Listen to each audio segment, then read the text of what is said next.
آج میں آپ کو 3 وظیفے بتاؤں گا۔ اگر میں کہوں کہ یہ 3 وظیفے قسمت بدل دینے والے 3 وظیفے ہیں تو اس میں کوئی مبالغہ نہیں ہوگا۔ وہ 3 چیزیں ایسی ہیں جو سب سے زیادہ وظائف میں قیمتی ہیں۔ وہ کون سی چیزیں ہیں؟ سب سے پہلے لا الہ الا انت سبحانک انی کنت من الظالمین۔ یہ کلمہ اتنا قیمتی ہے کہ جس کی کوئی حد نہیں ہے۔ پھر اس کے ساتھ سبحان اللہ الحمدللہ لا الہ الا اللہ اللہ اکبر۔ یہ کلمات اللہ کو اتنے محبوب ہیں، اس جیسے کلمات اللہ کو کوئی اور محبوب نہیں ہے۔ اور تیسری چیز ہے درود شریف۔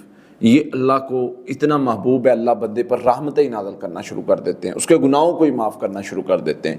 تو میرے بھائیو بہنوں، یہ 3 وظیفے جو بندہ اپنی زندگی کے معمول میں لے آتا ہے، اللہ تعالیٰ کو وہ بندہ بہت پسند ہونے لگتا ہے، اور وہ بندہ اللہ کے قریب ہو جاتا ہے، اور اس بندے کی دعائیں قبول ہونا شروع ہو جاتی ہیں، اس کی مشکلیں آسان ہونا شروع ہو جاتی ہیں۔ تو ان وظائف کو اپنا معمول بنائیں اور خیر حاصل کریں۔